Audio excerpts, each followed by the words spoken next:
Friends, welcome to commerce dictionary. मैं हूं ईशा और आज इसी वीडियो के साथ हमारा 11th स्टैंडर्ड बिजनेस स्टडीज का चैप्टर 1 फिनिश हो जाएगा।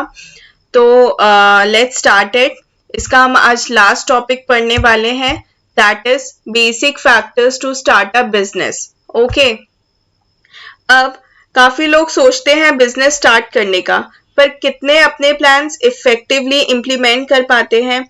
मैं आपको बताऊं तो मैंने एक आर्टिकल में पढ़ा था कि सिर्फ 4% न्यूली स्टार्टेड बिजनेस ऐसे होते हैं जो 10 साल का मार्क कंप्लीट कर पाते हैं, और 50% स्मॉल बिजनेसेस तो ऐसे होते हैं जो मतलब 5 साल में ही गिव अप कर देते हैं। तो ऐसा क्या हो जाता है? इंडियन वे में बोले तो नजर लग जाती है? नहीं, नजर नहीं लगती है।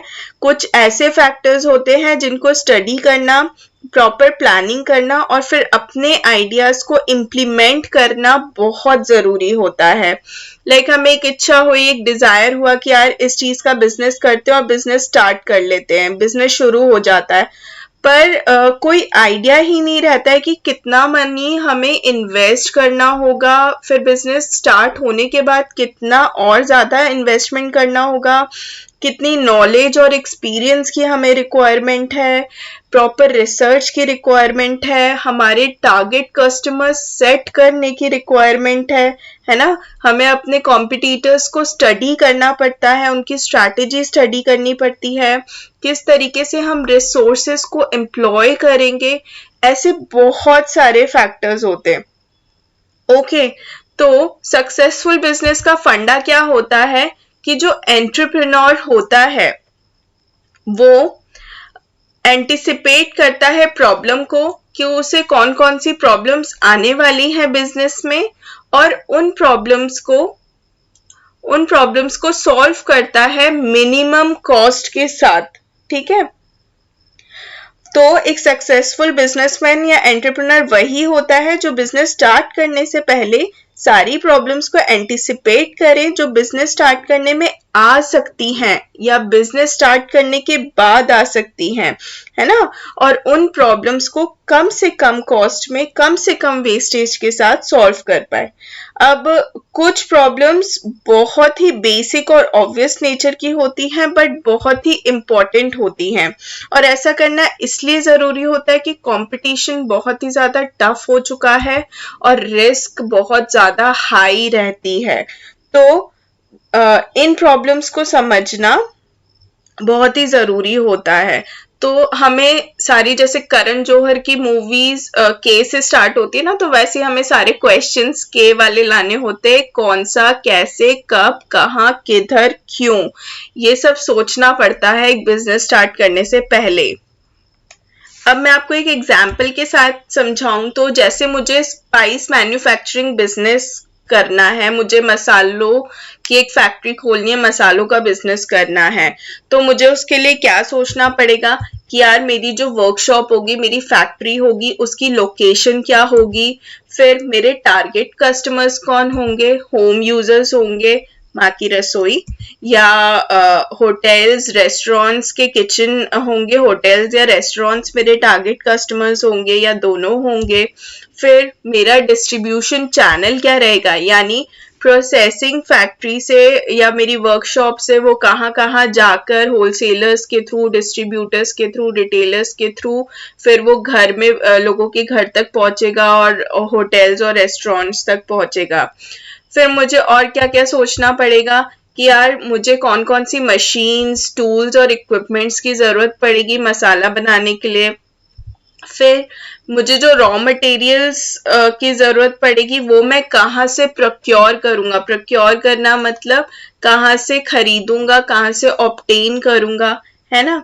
फिर अब इस सब काम को करने के लिए मुझे एक वर्कफोर्स की रिक्वायरमेंट होगी, स्किल्ड वर्कर्स, अनस्किल्ड वर्कर्स की रिक्वायरमेंट होगी जो ये सारा काम करेंगे, मैनेजर्स की रिक्वायरमेंट होगी to support and to manage my business. ठीक है, और सबसे मोस्ट इम्पॉर्टेंट थिंग कि फाइनेंस, इन सब चीजों के लिए पैसा कहाँ से आएगा, फाइनेंस मैनेज कैसे होगा। तो ये कुछ बेसिक फैक्टर्स होते हैं, ऑब्वियस फैक्टर्स होते हैं, बट बहुत ही ज्यादा इम्पोर्टेंट होते हैं एक बिजनेस को स्टार्ट करने से पहले। ठीक है, तो इन सबको कंसीडर करना बहुत ही जरूरी होता है। अब हम डिटेल में एक एक फैक्टर पढ़ेंगे कि कौन कौन से होते हैं। First is selection of line of business. अब सबसे पहले तो ये सोचना पड़ेगा कि यार क्या बिजनेस किया जाए। ठीक है, सबसे पहली चीज कि एज एन एंटरप्रेन्योर हमें ये डिसाइड करना होता है कि किस चीज का बिजनेस करना है, that is nature and type of business. किस चीज का बिजनेस करना है, किस तरीके का बिजनेस करना है। कुछ लोग सोचते हैं यार ऐसा बिजनेस करो जिसमें बहुत ही ज्यादा हाई रेवेन्यू और प्रॉफिट होता है ना, यार ये वाला बिजनेस बहुत चल रहा है आजकल, इसमें तो प्रॉफिट ही प्रॉफिट है, हमको ये वाले बिजनेस करना चाहिए। लेकिन हमें ये भी सोचना चाहिए कि उस प्रोडक्ट की इतनी ज्यादा रिक्वायरमेंट है क्या, कस्टमर्स की उतनी ज्यादा रिक्वायरमेंट है क्या मार्केट में उस प्रोडक्ट के लिए। फिर क्या हमारे पास उतनी टेक्निकल नॉलेज है, स्किल्स है, एक्सपर्टीज है उस प्रोडक्ट को, पर्टिकुलर प्रोडक्ट को प्रोड्यूस करने के लिए या उस बिजनेस को रन करने के लिए हमारे पास वो सारी स्किल्स हैं। तो हमें ये सारी चीजें सोचनी पड़ती है when we are thinking of selecting a line of business कि हमें किस टाइप का बिजनेस करना है। ओके, अब फिर नेक्स्ट फैक्टर आता है साइज ऑफ द फर्म। अब हमें ये देखना होगा कि हमारे बिजनेस का साइज क्या होगा, मतलब scale of operation. Scale of operation मतलब लार्ज स्केल होगा हमारा बिजनेस, बड़े लेवल का होगा, या स्मॉल स्केल होगा, बहुत ही छोटे लेवल का होगा, है ना। तो जैसे कि आपने सोचा कि आपका प्रोडक्ट है, आप उसे एक बड़े लेवल पर दूर दूर तक कस्टमर्स को पहुंचाओगे और बहुत ही ज्यादा इन्वेस्टमेंट करोगे और you know all over India आपका प्रोडक्ट मार्केट होना चाहिए, तो that will be known as large scale business. Small scale business में होगा यार मेरे पास इतनी अमाउंट नहीं है, अभी कैपिटल नहीं है इन्वेस्ट करने का, पहले मैं अपने एरिया से शुरू करता हूँ या अपनी सिटी से शुरू करता हूँ कि पहले मेरा सामान जो है, प्रोडक्ट और सर्विसेज है, वो मैं सिटी के लोगों की नीड्स को कैटर कर पाऊँ, देन मैं धीरे धीरे उसको एक्सपैंड करूँ। तो आप एक स्मॉल स्केल से शुरू करते हो। ओके, तो अगर आपको लगता है कि वो जो प्रपोज्ड प्रोडक्ट है, प्रपोज्ड प्रोडक्ट मतलब जो प्रोडक्ट आपने बनाने का सोचा है या जो सर्विस आपने देने की सोची या बिजनेस सोचा है, उसकी डिमांड बहुत हाई होगी मार्केट में, श्योर हो आप बिल्कुल। और आप सेकंड थिंग इज कि आप high amount of capital raise करने के लिए सक्षम हो, you are able to raise high amount of capital, आप इन्वेस्ट करने के लिए तैयार हो, तो फिर आप लार्ज स्केल बिजनेस के लिए जाओगे। पर अगर आपको लगता है कि जो मार्केट की कंडीशंस हैं वो अनसर्टन है और रिस्क बहुत ज्यादा हाई है, आपको एक डर है कि यार अनहोनी ना हो जाए, बिजनेस रिस्क मैं पढ़ा चुकी हूँ, आई बटन पे आप क्लिक करके उसकी लिंक ले सकते हैं, देख सकते हैं वीडियो। ठीक है, फिर आप कम अमाउंट ऑफ कैपिटल इन्वेस्ट कर सकते हो, है ना, आपको ज्यादा पैसे इन्वेस्ट नहीं करना है, आपको छोटे लेवल से स्टार्ट करना है, तो फिर आप स्मॉल स्केल बिजनेस के लिए जाते हो। तो ये हो गया साइज ऑफ द फर्म। फिर नेक्स्ट चीज आपको डिसाइड करनी पड़ती है choice of form of ownership. अब ना बहुत सारे टाइप के बिजनेस होते हैं which you need to decide on ownership के, when it comes to ownership, है ना। ये नेक्स्ट चैप्टर है, बहुत ही लेंदी है, तो इसकी वीडियोस मैं जल्दी लेकर आऊंगी। तो कौन कौन से टाइप ऑफ ओनरशिप होते हैं, बिजनेस होते हैं when it comes to the choice of form of ownership. Sole proprietorship होता है, जहां आप अकेले प्रोप्राइटर होते हो, सारा प्रॉफिट आपका होता है, सारा लॉस आपका होता है, लाइबिलिटी आपकी होती है, पूरा सब कुछ आप ही संभालते हो बिजनेस को। या पार्टनरशिप कर लेते हो आप किसी के साथ, यार आधा पैसा तू इन्वेस्ट कर, आधा पैसा मैं इन्वेस्ट करूंगा, अपन प्रॉफिट और लॉस डिस्ट्रीब्यूट कर लेंगे। या एक जॉइंट स्टॉक कंपनी होती है, जहां कुछ शेयर होल्डर्स होते हैं जो आपकी कंपनी के ओनर्स होते हैं, जो शेयर होल्डर्स होते हैं वो ओनर्स होते हैं, और जो डायरेक्टर्स या मैनेजिंग डायरेक्टर्स होते हैं वो एक बोर्ड ऑफ डायरेक्टर की कमेटी होती है। ये सब डिटेल में आप नेक्स्ट यूनिट में पढ़ोगे। या कुछ कोऑपरेटिव सोसाइटीज होती हैं, तो आप किस तरीके की ओनरशिप प्रेफर करना पसंद करोगे। तो अब ये डिपेंड करता है किन फैक्टर्स पर, कि कितना कैपिटल आप इन्वेस्ट करना चाह रहे हो। आप अकेले अगर कैपिटल इतना इन्वेस्ट कर सकते हो तो ठीक है, आप सोल प्रोप्राइटरशिप के लिए चले जाओ, पर आपको किसी की जरूरत है साथ में कि आपके साथ इन्वेस्ट करके बिजनेस स्टार्ट करे, तो you can opt for partnership. ठीक है, फिर आप प्रॉफिट और लॉस किस तरीके से शेयर करोगे सॉरी, अकेले बियर करोगे। ठीक है, फिर किस तरीके की लीगल फॉर्मेलिटीज रिक्वायर्ड है, इन सब ओनरशिप्स के लिए अलग अलग type of legal formalities is required, सबका अलग अलग होता है। फिर लाइबिलिटी जो होगी आपके बिजनेस की, वो आप अकेले ही बेयर करना चाहोगे कि किसी के साथ बेयर करना चाहोगे। फिर transferability of interest, transferability of interest मतलब transferability of ownership, transfer of ownership, आप अपनी ओनरशिप का टाइटल किसी और को दे देते हो। लाइक एक फादर अब अपना बिजनेस, अब उनकी एज हो गई है, he can not handle the business, तो वो अपने डॉटर को ही transfer the ownership to his daughter कि तुम बेटा अब मेरा बिजनेस संभालो, अब तुम इस बिजनेस की प्रोप्राइटर हो। तो ये होता है ट्रांसफरेबिलिटी ऑफ इंटरेस्ट, यानी अपनी ओनरशिप के टाइटल को ट्रांसफर करना। फिर कंटिन्यूटी ऑफ बिजनेस, आप कितने टाइम तक बिजनेस को कंटिन्यू रख पाओगे, कंटिन्यू करना चाहोगे, है ना। तो ये सारे फैक्टर्स होते हैं जो डिसाइड करते हैं कि आपको which type of ownership, form of ownership you want to opt for, है ना। अब फिर नेक्स्ट है फैक्टर है लोकेशन ऑफ बिजनेस एंटरप्राइज। अब किसी भी बिजनेस के लिए ये it is the most important factor, location of business enterprise. Location, एक बिजनेस की लोकेशन, है ना।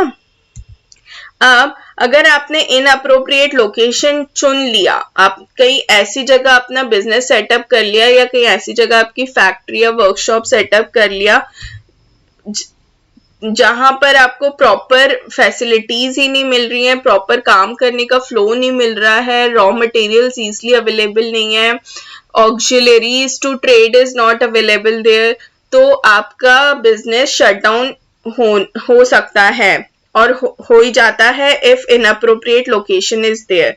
तो अगर इनअप्रोप्रिएट लोकेशन होती है, जगह सही नहीं होती है, तो आपकी कॉस्ट ऑफ प्रोडक्शन हाई हो जाती है। अब रॉ मटेरियल इन्वेंट्री स्टोर हो रही है आपकी 50 किलोमीटर या 60 किलोमीटर दूर, तो आपका ट्रांसपोर्टेशन कॉस्ट भी बढ़ जाएगा, एक्सपेंसेस बढ़ जाएंगे। ठीक है, फिर आप रॉ मटेरियल या जो भी इनपुट्स आपको चाहिए, लेबर चाहिए, वो आपको पास में नहीं मिल पा रही है, तो आपको महंगी लेबर अफोर्ड नहीं कर सकते हो आप, तो आपका कॉस्ट ऑफ प्रोडक्शन फिर से इंक्रीज हो जाएगा।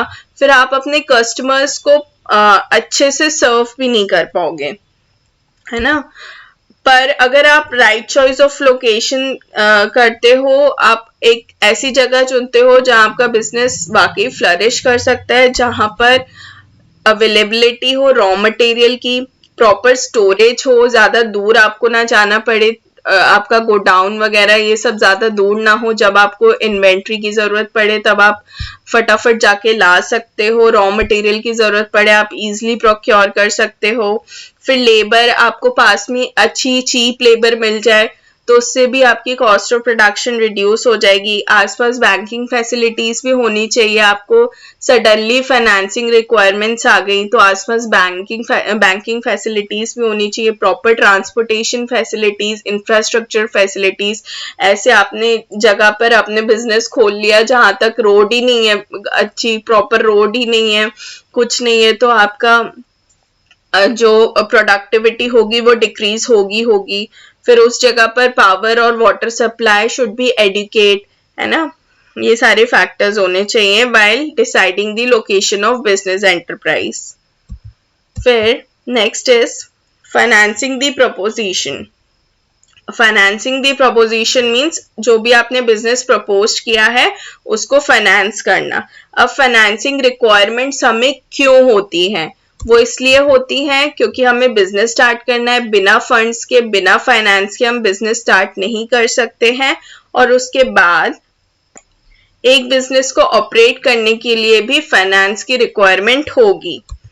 अब फाइनेंसिंग क्या प्रोवाइड करती है? फाइनेंसिंग हमें प्रोवाइड करती है कैपिटल। कैपिटल जो होता है वो हम इन्वेस्ट करते हैं फिक्स्ड एसेट्स में। फिक्स्ड एसेट्स हो गई हमारी मशीनरी, लैंड, बिल्डिंग, इक्विपमेंट्स, ये सारी चीजें हमारी फिक्स्ड एसेट्स होती हैं। और साथ ही साथ कैपिटल इन्वेस्ट होती है किसमें? करेंट एसेट्स में, यानी कि रॉ मटेरियल्स हो गए, डेब्ट्स हो गए। डेब्ट्स मतलब डिबेंचर्स होते हैं, और जो सिक्योरिटीज होती है वो डेब्ट्स हो गए, वो करेंट एसेट्स होती हैं। ये बैड डेब्ट्स वाले डेब्ट्स नहीं है। स्टॉक ऑफ फिनिश्ड गुड्स हो गया। अगर आपका मान लीजिए आप इंटरमीडियरी बिजनेस है, आपका होलसेल का या रिटेल का बिजनेस है, तो आप फिनिश्ड गुड्स का स्टॉक बाय करोगे, that is also current asset. जो आपकी स्टेशनरी होगी, जो आपके बिजनेस को ऑपरेट करने के लिए लगेगी, that comes into current assets. तो इन सब चीजों में कैपिटल इन्वेस्ट होती है। ओके अब इन सारी चीजों के लिए ये सिर्फ फाइनेंस को एक्वायर करना ही इम्पोर्टेंट नहीं है एक बिजनेस के लिए, ठीक है। Proper financial planning is also required. अब प्रॉपर फाइनेंशियल प्लानिंग क्यों रिक्वायर्ड है? क्योंकि हमें जो कैपिटल रिक्वायरमेंट है हमारे बिजनेस में इन्वेस्ट करने के लिए, जितना पैसा लगने वाला है, जितना कैपिटल लगने वाला है, उसकी रिक्वायरमेंट को हम एफिशिएंटली फुलफिल कर पाए। हमारे पास प्रॉपर प्लान होगा कि हमें इतने पैसों की जरूरत है, ये मशीन की कॉस्ट इतनी आएगी, इस चीज की कॉस्टिंग इतनी आएगी। हमारे पास एक प्रॉपर बजट होगा, तो हम कैपिटल रिक्वायरमेंट को without any wastage efficiently fulfil कर पाएंगे। हमें ज्यादा लोन, सपोज करो हमें लोन बोरो करना पड़ रहा है कैपिटल जनरेट करने के लिए, तो हमें ज्यादा लोन भी बोरो नहीं करना पड़ेगा, है ना। तो जो हमारी कैपिटल की रिक्वायरमेंट है वो हम एफिशिएंटली फुलफिल कर लेंगे। फिर उसके बाद हम ये देखेंगे कि अगर हम प्रॉपर फाइनेंशियल प्लानिंग करेंगे तो उससे क्या होगा कि जिस सोर्स से हमें कैपिटल को प्रोक्योर करना है उसको हम आइडेंटिफाई कर पाएंगे। हमें क्या बैंकिंग इंस्टीट्यूशंस के पास जाना चाहिए, तो हमें कितना इंटरेस्ट देना पड़ेगा। हमें अगर नॉन बैंकिंग फाइनेंशियल इंस्टीट्यूट्स के पास जाते तब हमें कितना इंटरेस्ट देना पड़ेगा। क्या गवर्नमेंट्स की कोई स्कीम्स ऐसी हैं जैसे मुद्रा योजना हो गई, ये सब हो गई, जो जिसमें कम इंटरेस्ट है और बहुत जल्दी लोन भी मिल जाता है टू स्टार्ट योर बिजनेस, तो हम क्या उसके लिए जाएं टू प्रोक्योर आवर कैपिटल। फिर जो मशीनरी है वो हमें कम कॉस्ट में कहाँ से मिल जाएगी। जो बिल्डिंग है वो हमें रेंट पे लेनी है या परचेज करनी है, तो कम से कम कॉस्ट में हमें कहाँ पर इजीली मिल जाएगी, किससे मिल जाएगी। तो अगर हम प्रॉपर फाइनेंशियल प्लानिंग करेंगे तो उससे हमें ये भी पता चल जाएगा कि किस सोर्स से हमें अपना कैपिटल प्रोक्योर करना है। फिर third is to utilize the amount of capital with minimum wastage. अब कैपिटल तो आपके पास आ गया, पर उसको प्रॉपरली यूटिलाइज करना कि वेस्टेज कम हो, लॉस कम हो, उसके लिए भी फाइनेंशियल प्लानिंग की जरूरत होती है। तो ये सारी चीजें आती हैं when we look for the option for financing our business, ठीक है, जब हम ऑप्शंस ढूंढते हैं फाइनेंस के लिए। Then next is physical facilities. Okay, अब फिजिकल फैसिलिटीज कौन सी होती हैं? मशीन्स और इक्विपमेंट हो गई, बिल्डिंग हो गई, सपोर्टिव सर्विसेज। अब सपोर्टिव सर्विसेज कौन सी होती है? जैसे प्रॉपर लाइटनिंग होनी चाहिए, लाइट होनी चाहिए प्रॉपर, ठीक है। फिर जो आपका फिजिकल एनवायरनमेंट है वो अच्छा होना चाहिए, एम्बियंस अच्छा होना चाहिए। ऐसा नहीं कि कचरा पड़ा है, ये मतलब साफ सफाई नहीं है, ठीक है, वॉशरूम्स आर नॉट क्लीन। तो ये सब भी चीजें बहुत मैटर करती हैं, यू नो, एक बिजनेस को इफेक्टिवली रन करने के लिए। तो ये सारी चीजें हो गई। फिर वर्क एनवायरनमेंट बहुत अच्छा होना चाहिए, ऐसे नहीं कि लड़ाई झगड़े हो रहे, ग्रीवेंस को जल्द से जल्द सॉल्व करने की कोशिश करनी चाहिए। प्रॉपर फैसिलिटीज देनी चाहिए वर्कर्स को, जैसे कि वेंटिलेशन हो गया, first aid and medical facilities हो गई, फिर उनके लिए रिक्रिएशनल फैसिलिटीज। तो जितनी भी ये सारी चीजें होती हैं that comes under physical facilities. अब फिजिकल फैसिलिटीज किस टाइप की हमें देनी है, इसका डिसीजन किन फैक्टर्स पे डिपेंड करता है। आपके बिजनेस का नेचर क्या है, किस तरीके का आपका बिजनेस है और कितना बड़ा बिजनेस है, nature and size of business, ठीक है। फिर आपके पास फंड्स की अवेलेबिलिटी क्या है, और third is process of production. आपके प्रोडक्शन का प्रोसेस क्या है, लार्ज स्केल है, स्मॉल स्केल है, बहुत लंबा प्रोसेस है, जल्दी फिनिश्ड गुड्स में कन्वर्ट हो जाता है, या आपका प्राइमरी इंडस्ट्री है या सेकेंडरी इंडस्ट्री है।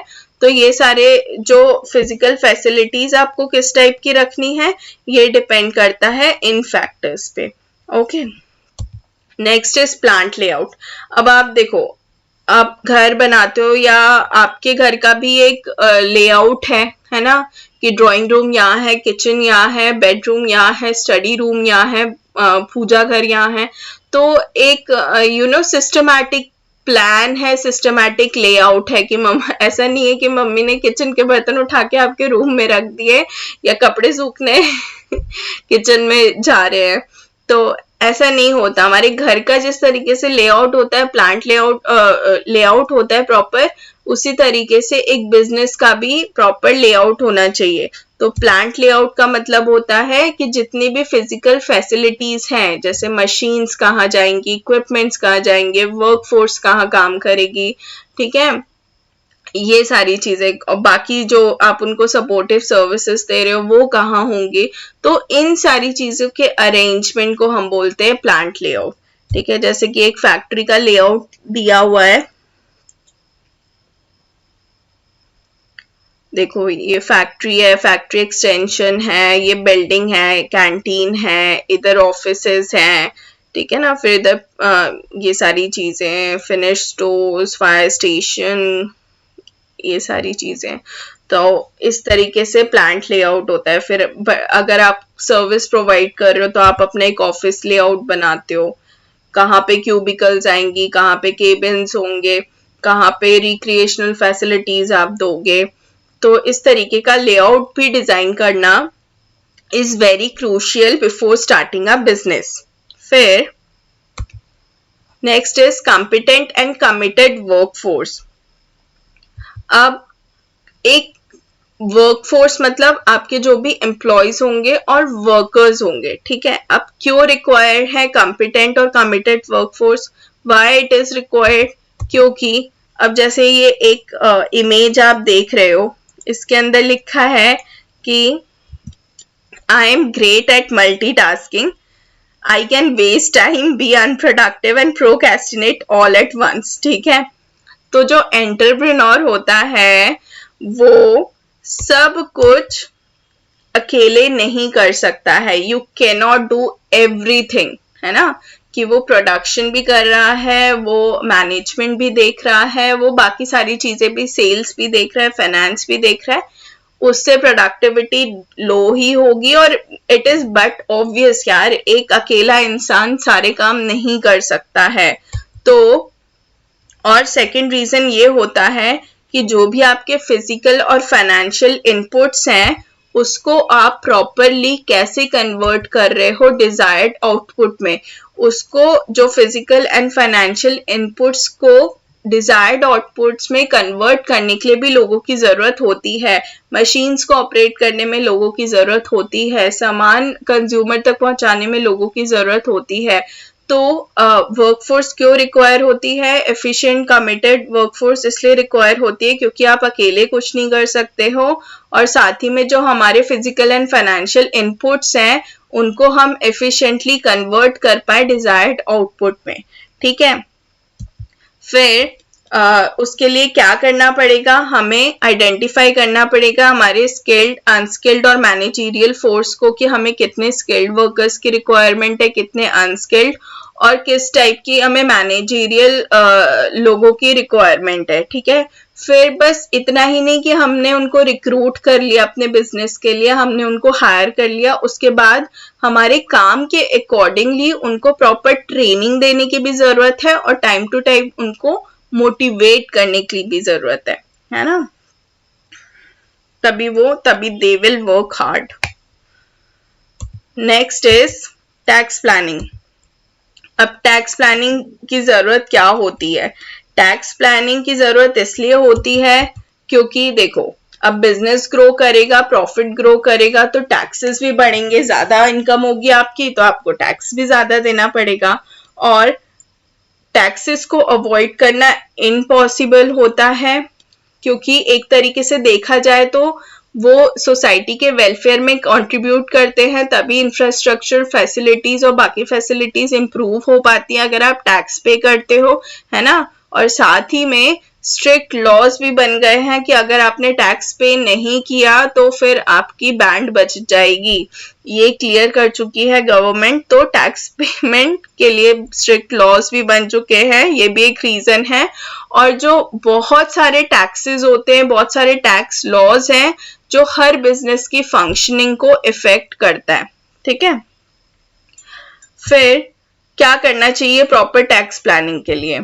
सबसे पहले तो बिजनेस स्टार्ट करने से पहले हमें ये देखना चाहिए कि हमारे पर्टिकुलर बिजनेस के लिए हमें कौन कौन से टैक्स पे करने पड़ेंगे। हमारे बिजनेस स्टार्ट होने के बाद हमें कौन कौन से टैक्सेस पे करने पड़ेंगे। Like if you are a retailer तो आपको जीएसटी पे करना पड़ेगा, ठीक है। अगर आप दूसरे स्टेट में सामान भेज रहे हैं तो आपको सीएसटी भी लगेगा। फिर उसके बाद अगर आप प्रोड्यूसर हैं तो आपको वैट भी लगेगा। फिर डायरेक्ट टैक्सेस होते हैं, इनडायरेक्ट टैक्सेस होते हैं, बहुत सारे टैक्सेस होते हैं, तो पहले इन सब के बारे में जानना बहुत जरूरी होता है। फिर इनको इसके लिए सर्टिफिकेट लेना भी बहुत जरूरी होता है। लाइक जीएसटी के लिए जीएसटी नंबर लेना जरूरी होता है, सीएसटी के लिए सीएसटी नंबर लेना जरूरी होता है।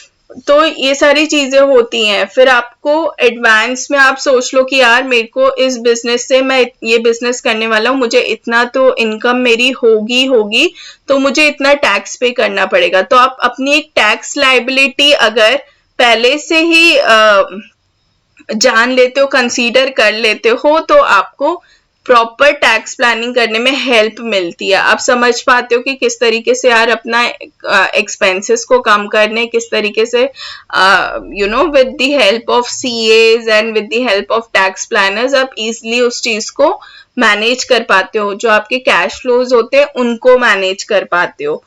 तो ये सारी चीजें करना भी बहुत जरूरी होता है। फिर the last is launching the business. अब आपने ये सारी चीजें कर ली, बाकी सारे फैक्टर्स आपने ध्यान दे लिए कि कौन सा बिजनेस खोलना है, किस टाइप की ओनरशिप रखनी है मुझे, ठीक है। फिर क्या साइज होगा मेरे बिजनेस का, फिर मेरे बिजनेस की लोकेशन क्या होगी, कहाँ से मैं फाइनेंस करूंगा, कौन कौन सी फिजिकल फैसिलिटीज की रिक्वायरमेंट है, मेरा लेआउट क्या रहेगा, और फिर जो मेरी वर्क फोर्स है वो हायर करनी है मुझे, किस तरीके की वर्कफोर्स की रिक्वायरमेंट है मुझे, फिर प्रॉपर टैक्स प्लानिंग मुझे कैसे करनी है, ये सारे फैक्टर्स आप ध्यान दे लोगे, फिर आप अपना बिजनेस लॉन्च कर दोगे। बिजनेस लॉन्च करना मतलब कि जितने भी रिसोर्सेज आपके हैं उनको मोबिलाइज कर दोगे, उनको काम पे लगा दोगे, है ना। फिर जो भी लीगल फॉर्मेलिटीज है एक बिजनेस स्टार्ट करने के लिए वो आप फुलफिल करोगे। उसके बाद जो भी आपका प्रोडक्शन प्रोसेस है या सेलिंग प्रोसेस है वो आप शुरू कर दोगे। फिर सेल्स शुरू कर दोगे, सेल्स प्रमोशन कैंपेन, फिर आपका बिजनेस चलने लग जाएगा और इफेक्टिवली लॉन्च हो पाएगा, है ना। फिर आप भी उदय भाई की तरह बोल पाओगे काफी फैला हुआ बिजनेस है मेरा, मैं बहुत बड़ा बिजनेसमैन हूँ। तो इसी के साथ चैप्टर 1 खत्म होता है ये। अब मिलेंगे नेक्स्ट चैप्टर की वीडियोस के साथ बहुत जल्दी, और ऐसे ही हंसी खुशी पढ़ लेंगे। साथ ही में आप मुझे बताते जाइए प्लीज, रिव्यू दीजिए कि मैं किस तरीके से आपको और पढ़ा पाऊँ, जिससे आपको और इजीली समझ में आ जाए। मैं हमेशा कोशिश करती हूँ टॉपिक्स को सेग्रीगेट करने का, ताकि आपको छोटे छोटे पार्ट्स में डिवाइड करती हूँ ताकि आपको और अच्छे से समझ में आ जाए। डेप्थ में समझाती हूँ विद एग्जांपल्स। अगर वीडियो पसंद आई है तो प्लीज प्लीज लाइक कीजिए, शेयर कीजिए अपने फ्रेंड्स के साथ, ज्ञान बांटने से बढ़ता है। सब्सक्राइब कीजिए, नोटिफिकेशन बेल आइकन को हिट कीजिए ताकि मेरे वीडियोस की नोटिफिकेशन आप तक आ पाए। और मिलते हैं नेक्स्ट वीडियोस के साथ, ट्यूटोरियल्स के साथ। Till then take care, bye bye.